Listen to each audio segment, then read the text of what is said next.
Hello, this is Tom Still from the Wisconsin Technology Council. Thank you for joining us for today's edition of WisBusiness.com, the show. The show is produced by the Tech Council in partnership with WisBusiness.com and with the help of our sponsors, the Wisconsin Economic Development Corp and Exact Sciences. Hi again, Tom Still from the Tech Council.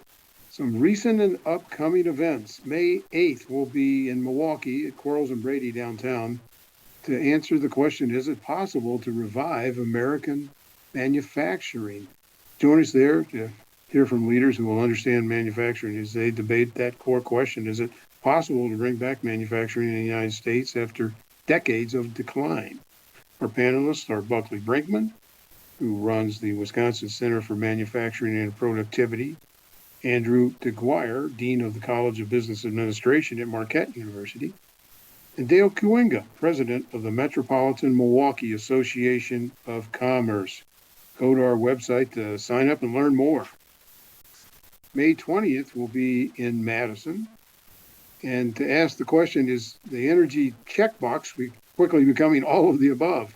Despite some solid conservation efforts, energy use is almost certain to rise as coal fades away, and especially as Wisconsin becomes a home for more data centers due to a mix of geographic and climate reasons. How we're going to meet those needs? Well, 4 panelists will discuss this topic during a Tuesday, May 20th luncheon in Madison. The panel will examine the viability of several sources, including natural gas-fired power plants, solar and wind energy, nuclear fission, and, in the future, nuclear fusion. Again, go to our website to learn more. On April 22nd, we took a look at how medical research could be hit by funding cuts in the National Institutes for Health. Over time, medical research has really helped improve the lives of people, and through new therapeutics, imaging, diagnostics, all kinds of things that have come out of the laboratory and into the public domain. Our speaker was Jo Handelsman, director of the Wisconsin Institute for Discovery. She was a former White House science advisor, and she outlined how proposed cuts in NIH funding could stymie such research on campuses and beyond. So go to our website. You can read my recent Inside Wisconsin column, and several, in fact, on this topic. June 4th and 5th is our Wisconsin Entrepreneurs Conference at Monona Terrace in Madison. A couple of things we can announce right now. Scott Becker, who wrote The Entrepreneur's Edge and is a financial analyst in Chicago, he'll be one of our main speakers.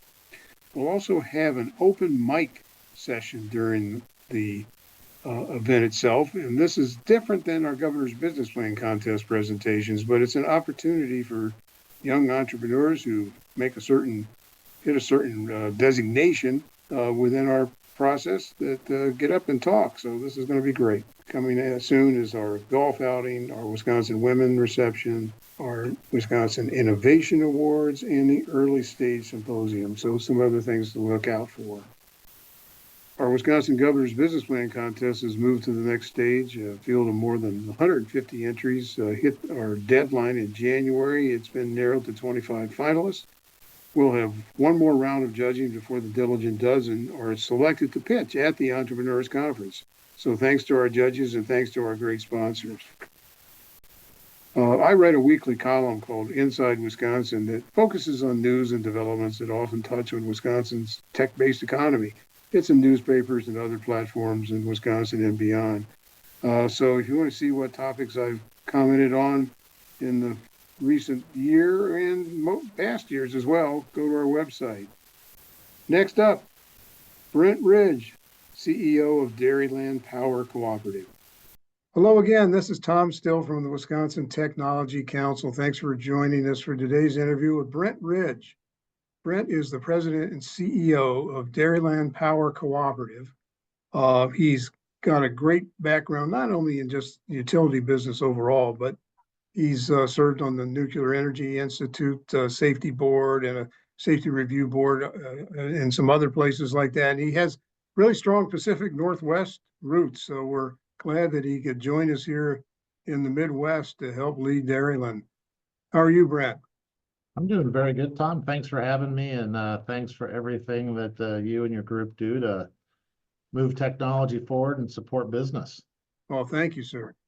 Well, let's start by just talking a little bit about Dairyland's footprint.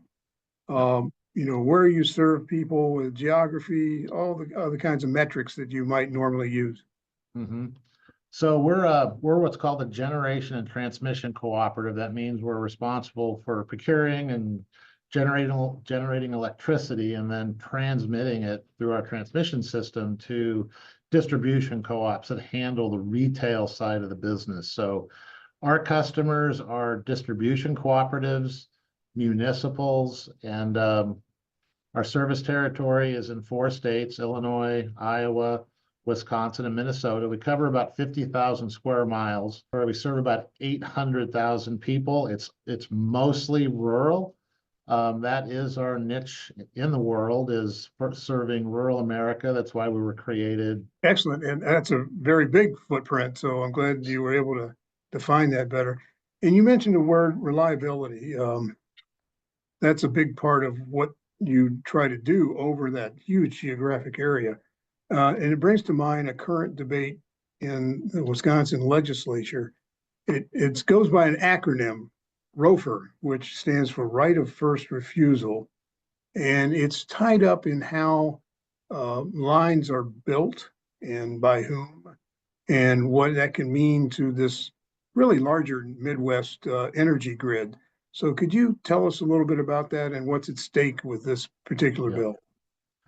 So you're right, ROFR is right of first refusal, and about 20 states in the country have similar regulations. And there's even a federal ROFR, right of first refusal. Mm-hmm. And what it does is that if you are an incumbent transmission system operator, which Dairyland is in those 4 states that I previously mentioned, Mm-hmm. the new and upgraded transmission system, which is becoming incredibly critical infrastructure for integrating renewables and getting load to growth, which really driven a lot by AI and data centers. That allows the incumbent transmission organization. And so what we mean by that is if you own and operate substations or other transmission lines, you're then able to build the lines that are new and upgraded. And there's not just one in the state of Wisconsin. There's 3 of us that currently are called incumbents, and then we would work to build those lines economically. What ROFR would do would make sure that we have the right of first refusal to do those projects. Without ROFR, what's likely to happen is we'll see people from outside of the state, and really from far outside of the state, that don't have maybe the same level of knowledge or ownership of facilities in the 4 states that we serve. Certainty is way more important than taking a large risk. Okay. Thank you for that explanation. And speaking of certainty, a lot of drains on the power system today, as you know very well. There are, coal is maybe on its way out. Natural gas is still around. Solar, wind have a role. But one of the things that is beginning to reemerge, especially in the public policy sort of forums, is nuclear energy. Now, as I mentioned earlier, you have a deep background in that. And the technology is way different now.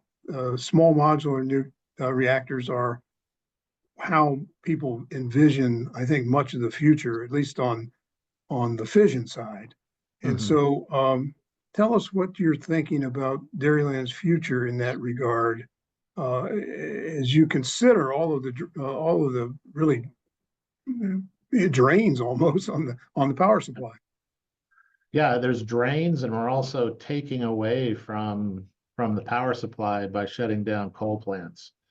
And frankly, there's some localities, some local governments that are shutting down the development of renewable energy. So that's also well, not a drain, it diminishes the input into the available energy.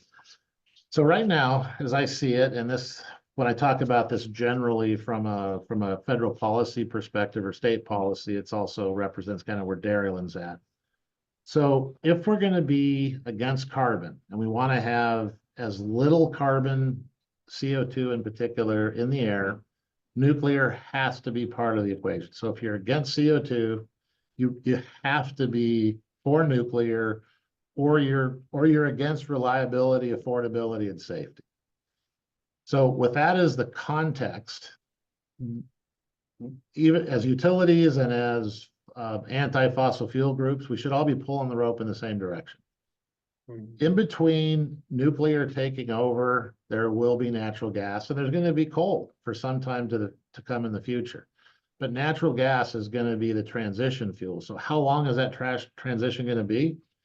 Could it be 15, 20, 30, 40 years?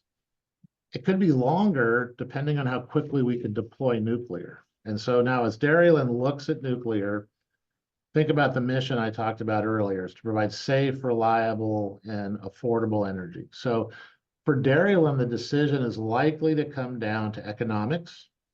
We have a pretty strong nuclear staff here. We understand the safety proposition. We can articulate those challenges related to spent fuel storage, spent long-term, near-term, short-term.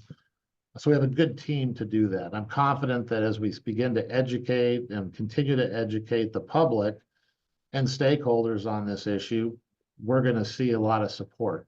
And I think we are seeing a technological transition moving away from traditional nuclear power plants to, as you said, small modular reactors. And so some of them look just like the current large reactors, but they're just smaller. So that makes sense. So they're small, they're modular, and you can build them up in 1 pack, 6 packs, 12 packs if you need 100 megawatts or 1,200 megawatts. We've hit some highlights here. Obviously, nuclear is carbon free, and so that's, that ties into, efforts to move in that direction. As you noted, some rehab and restarts are going on with larger facilities, including 3 Mile Island in Pennsylvania. You've got the reality of how much it costs, and which you explained.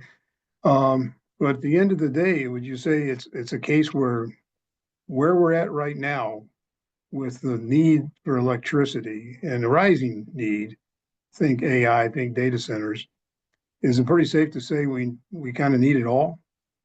We need everything. And right now, for the last 7, 8 months, solar has been really good for daytime power prices. Solar in the upper Midwest is pulling its weight. In fact, this morning, and I checked it before we had a chance to chat, the output of solar in MISO, which runs from Manitoba to Louisiana, the solar output just about equaled the nuclear output. And I'm sure that's happened before, but I just haven't had to catch it. So about 10,000 megawatts for both solar and for nuclear. So that is interesting, but it also absolutely lays out the critical need for dispatchable energy like nuclear. Sun's going down, we know that. Something's going to have to ramp back up. And I'll tell you what, the best from a carbon perspective is going to be nuclear in the long term. Today, that means natural gas. So solar is going to do a lot of economic heavy lifting during the day. And then gas, until we get the nuclear renaissance built out, that natural gas is going to be there in the evening to ramp up and fill that gap. Well, thank you, Brent Ridge, President, CEO, Dairyland Power Cooperative, for joining us for WISBusiness.com, the show. And thanks, and we hope to see you again. Of course, thank you. We will see you soon. Have a great one. Thanks again to our sponsors, the Wisconsin Economic Development Corporation and Exact Sciences. We'll see you next time.